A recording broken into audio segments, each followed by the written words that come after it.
I've had a few people asking for an update for my Ice Tribe Occultist League starter, so in today's video we're going to do a final update for this build. We're going to go through how I go about gear progression on the build and how you should go about it.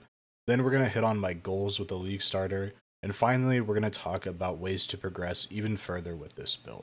So let's talk about gear progression. The first thing I would do when getting to maps is to get a +1 cold wand and a +1 cold shield. The next thing would be to get a Tinker Skin. A 6-link Tinker Skin right now is worth around a Divine, so as long as you have one Divine, this shouldn't be an issue.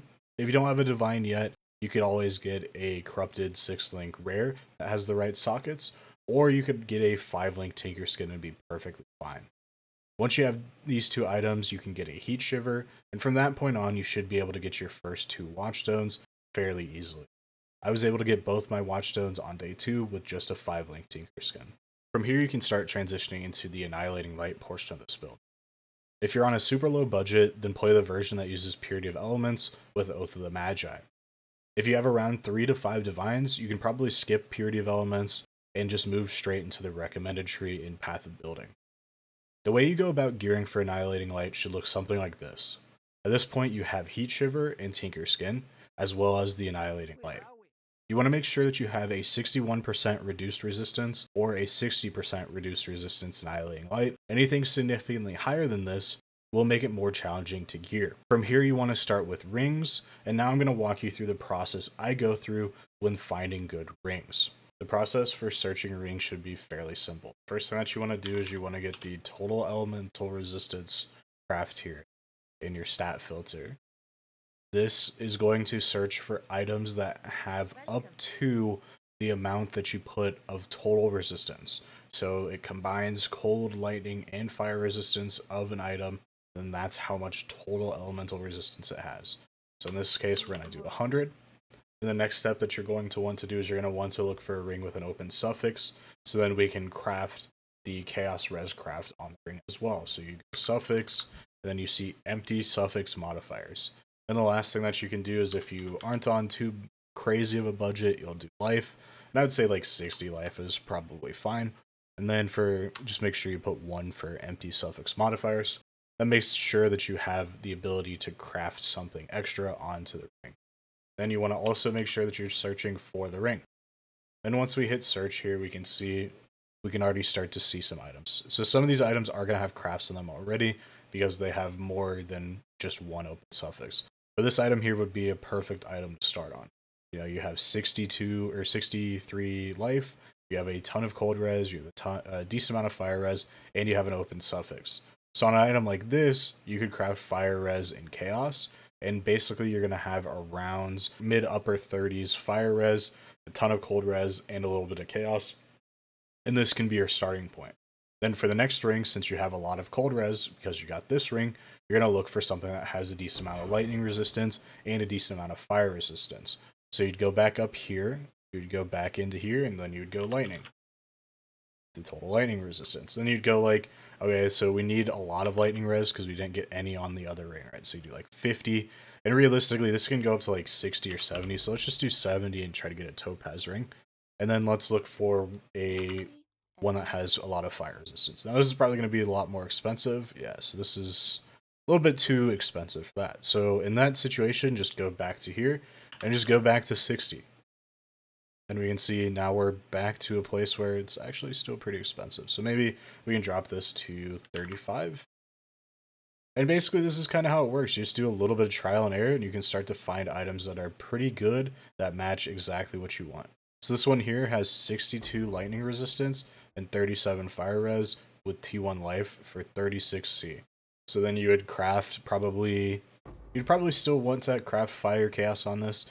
And then you'd be at a place where you have a ton of fire res, a ton of lightning res, a ton of cold res, and then you can start looking into your other items from that point on.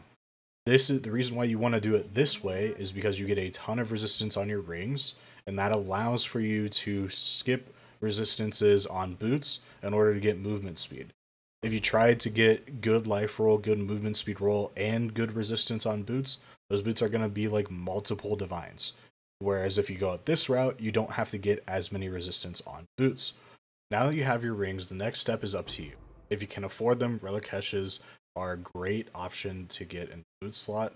They allow you to always have access to your power, frenzy, endurance charges, and it makes it so your damage is just going to be higher most of the time. Because at the beginning of the map, you do still need some time to generate power charges and frenzy charges. Now, if you can afford relic caches, you can just get a pair of 30% move speed boots with life and decent resistance rolls. Then move on to the rest of the build. This portion of gearing will require you to tailor your character to your character's specific needs. You need to make sure that you're checking your resistance in your character panel to see how much res your character has. If you have a lot of cold res and you have negative lightning res at this point, you want to make sure that you're focusing on getting lightning res before trying to cap cold res, so then you have a situation where you have the ability to get enough lightning res on the rest of the gear that you're getting, and you're not spending money on items that you're going to have to replace because you got too much resistance in the beginning. Since this build requires a ton of resistance, it's hard to just have set rares to look at. Instead of just making the build significantly more expensive by having people look for the same items, you're just going to have to go through this process on your own and really build the character for yourself. And honestly, this process, especially if you're new, will help you a ton when it comes to searching things. Hopefully, the process I went through to searching the rings is something that you can use to search for the rest of the items in this build as well. With gearing out of the way, let's talk about my goal when it comes to building a League Start character. I never make a League Starter with the goal to min-max it or play for the whole entire league. I've played over 4,000 hours in PoE at this point, and what I enjoy most is playing a lot of different builds, not just min-maxing one of them. So when I build a League Starter, my goal is to get all my Watchstones, complete my Atlas, while not having to spend a ton of currency to do so. That's exactly what this build is great at. It's not the tankiest build, it's not going to be the most damage, but it's cheap, and for less than 10 divines, you can have a build that can do all non-Uber content with ease, while having a build that is still capable of doing T16s and farming a ton of currency through things like Essence, Betrayal, and Harvest. And on the off chance that your next build doesn't go as planned, you still have this build as a fallback plan. That's the goal I have on League Start. I want a cheap character that can be a good fallback plan. If I ever need to farm currency, it'll always be there. Lastly, let's talk about ways to scale the build even further. Let's start in a scenario where you have everything in the setup for the recommended version of this build. Where would you go next?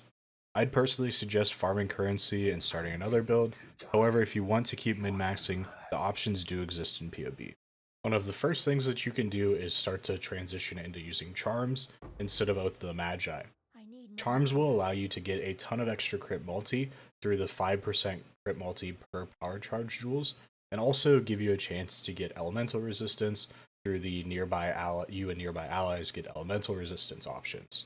If you can get very good charms, somewhere between like 2 to 5 divines, is probably what they'll cost you.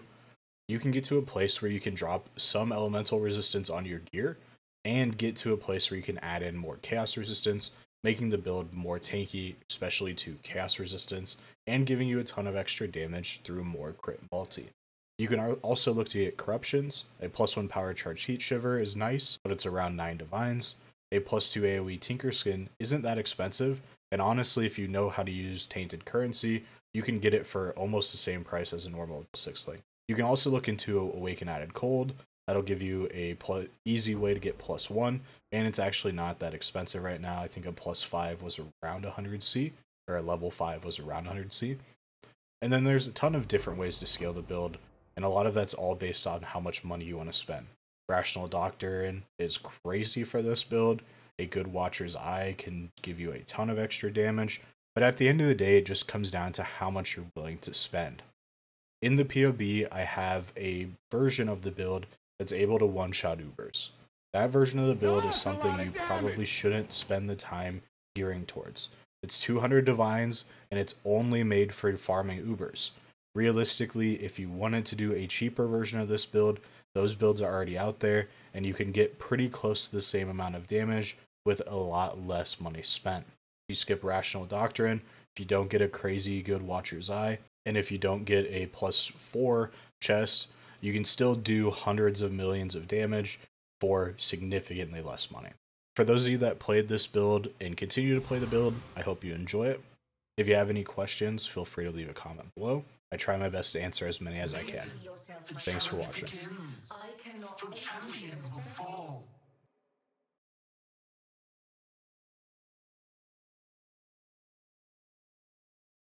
Simulacrum. Astral Avalanche. Has arrived to challenge me for this realm.